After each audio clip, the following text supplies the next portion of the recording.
Verinho de Prosa está começando. Vamos conversar hoje com Almir Alves Dionísio, professor, advogado e um especialista em ocultismo. E seguindo já uma tradição do programa que quebra as regras, eu gostaria que Almir Dionísio, ele mesmo se apresentasse. Quem é ele, de onde vem e para onde vai? Muito obrigado a oportunidade. É uma pergunta meio difícil. Se eu for responder ipsiliter, a indagação feita pelo meu interlocutor notório, eu ganharei o prêmio Nobel. Mas eu vou tentar dizer. Almir Dionísio... Ganha metade do prêmio. Almir Dionísio é um pessoense de Jaguaribe com muito orgulho, nascido e criado. Costumam dizer nos cantos onde eu já estudei e trabalhei que amo minha terra, tenho uma identificação muito forte com minha terra. Sou um pesquisador de ocultismo e forças ocultas e maçonaria há um bom tempo. Trabalho, sou professor, tenho formação na área de ciências exatas, pós-graduação em matemática, mestrado em psicanálise, professor de direito e exerço a função de advogado, militante e pesquiso sempre, eu não consigo parar.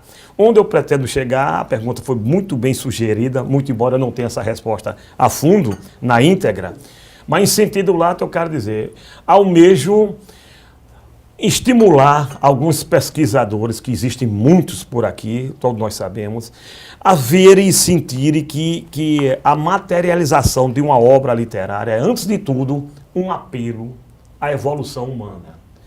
Eu, se me permite nesse espaço, vou dizer aqui... Fique muito à vontade, muitíssimo à vontade. Você é um exímio conhecedor de história e de vida, como tudo. Observe vocês, na época em que Kardec, um exemplo que eu estou pegando agora, que é bem prático para mim, lançou sua obra, foi em pleno apogeu do conhecimento da expansão da Revolução Francesa. Os enciclopedistas e homens das maiores mentes do mundo estavam reunidos naquele tempo na Europa. E a obra dele perdurou e foi aceita. Aceita que eu digo, respeitada. Então não foi uma obra qualquer. Eu penso que quem escreve, como diria Friedrich Nietzsche, escreve com sangue. E sangue é vida. Então quando Kardec lança a obra dele, mesmo com todo aquele misticismo que está atravessando o mundo, principalmente a Europa, ele pensou, eu tenho quase que certeza, que talvez tivesse um respaldo negativo e não fosse ter uma prosperidade tão grande, em que pese cada crédito que nós temos. Nós estamos num país laico, cada um defende seu ponto de vista. Ele ter sedimentado aquela obra em um meio como é a França, para mim só isso merece o maior respeito. Então toda obra é isso. Eu quero chegar num ponto em que alguns pesquisadores digam assim, vale a pena de cultivar a essência humana, o homem como um todo, a criatura mais privilegiada que o Criador fez. Esse é meu pensamento. Pois é. E eu vou quebrar a tradição, vou tratá-lo por você. À vontade. O certo é chamar o entrevistado de senhor. Não. Vamos deixar isso para lá, para ficar mais descontraído. Tá certo.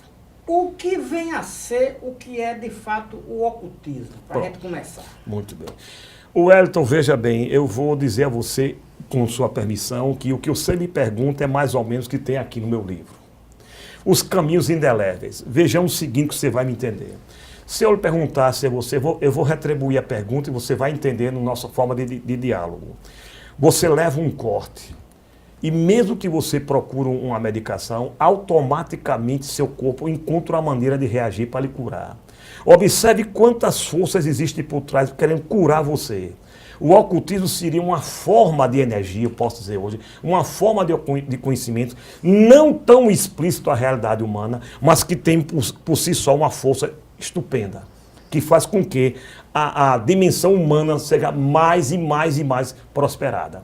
É uma força indispensável o ocultismo. E o que lhe levou, o que lhe despertou a pesquisar o ocultismo? Bom, desde cedo, mas muito cedo, na idade mais tenra do mundo, eu adorava ler a literatura grega, que por sinal eu tenho uma vasta obra da literatura grega.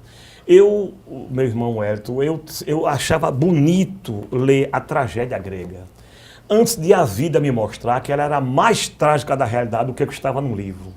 Então eu procurei saber nas entrelinhas o que leva a humanidade a tanto sofrimento e o que faz com que tantos galguem espaço em detrimento de ofender seu semelhante. Então, na minha cabeça havia algo por trás da genialidade ou da bestialidade humana.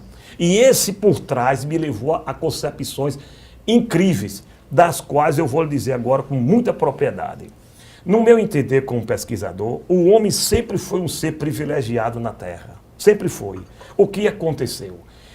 E Nicolau Copérnico, que não era astrônomo por profissão e sim armador, ele era médico, ele conseguiu mostrar que a Terra não era o centro do universo.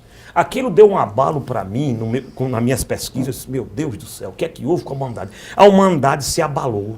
Abalou porque o homem perdeu aquele critério, aquela filácia de ser eu sou o centro de tudo. O centro de tudo. Mas na frente um pouquinho veio Darwin. Darwin veio com a concepção que nós somos oriundos da evolução do macaco. Aí você imagina o seguinte, na minha cabeça como pesquisador, imagina o seguinte, meu Deus do céu, se Deus nos fez a sua imagem e semelhança, Deus seria um macaco? Eu comecei a me indagar. E se Deus seria um macaco, e se essa evolução é tão explícita e fundamental, por que os chimpanzés na África até hoje não se transformaram em homem? E se essa evolução é contínua e incondicionada, digamos assim, o que será depois do homem? Então fiquei espantado com a obra de Darwin, muito embora ressalto que ele em toda a sua vida jamais negou a existência de Deus. A indagação dele era procurar a origem de tantas coisas que existiam no mundo e levou a isso. E mais na frente veio Freud. Freud veio dizer que todos os nossos problemas, frustrações, concepções internas ou externas eram oriundos de traumas sexuais herdados dos nossos antepassados. Então você imagine como ficou a cabeça da humanidade, no meu entender. Nicolau Copérnico disse que não somos o centro do universo. Darwin disse que viemos do macaco. Freud disse que está tudo explicado e tudo pode ser feito. Então a humanidade... Três cérebros extraordinários me fizeram com que eu disse, meu Deus do céu, destronaram por completo aquela ideia do privilégio que é nós. Nós somos o quê? Hoje, um conceito quase que falido em virtude do capitalismo, do dinheiro, da luta pela luta, não a luta pela existência, mas a luta pela luta. Muitos não querem, você sabe disso, não querem o conhecimento, querem entrar na história. Então, para entrar na história, ele faz de tudo. Quantos atos desumanos. Então, eu vi que por trás disso tudo tem uma força maior do que isso. E essa força Pitágoras chamou o seguinte, chamou de a hegemonia do elo entre o homem e o Criador. Essa hegemonia para Pitágoras era tudo. E aí eu vi que Pitágoras tinha razão no meu entender. E em decorrência deles vieram tantos grandes pensadores, como eu posso dizer aqui uma coisa a você. O Wellington, quem lê a República de Platão ou Timeu, não precisa mais ler nada nesse mundo. Como é que uma mente naquela época, no mundo em que vivia, disse tantas coisas sobre o universo e o ser humano, parece que ele já tinha vindo de outra geração. E isso é o que me levou ao estímulo do ocultismo. Você acredita em Deus e qual é a sua concepção de Deus? Acredito plenamente. A minha concepção de Deus é aquela velha história. Vou tentar dizer o que Emmanuel Kant me estimulou num trabalho científico. Ele dizia que tudo que você compreende, você pode pensar. Mas nem tudo que você pensa, você pode compreender. Nós temos a deficiência intelectiva de conhecer Deus em termos de conceituá-lo, limitá-lo e defini-lo. Eu sinto a sua presença. Sinto que ele jamais botaria uma criatura dele no mundo a esmo. E sinto que ele tem um projeto. E que projeto seria isso? Eu vou dizer a você. A Terra tem mais de 7 bilhões de seres. Você já viu algum ser igual ao outro? Nenhum. Nenhum gêmeo tem. Então isso é um projeto de uma máquina, acima de tudo, além da concepção cultural humana. Isso nos causa espanto, respeito e admiração eterna. Eu sou um eterno admirador do grande Zeus, do grande arquiteto do universo. Agora tem aquela história, Deus fez o homem à sua semelhança. Você acha que Deus tem essa aparência nossa? Wellington, nós que somos ocidentais, nós definimos muito isso. Eu acho que o sentido metafórico, quando se tem essa palavra, é muito mais lato do que nós estamos dizendo. Eu não creio que Deus tenha essa forma. Essa pode ser uma das formas dele.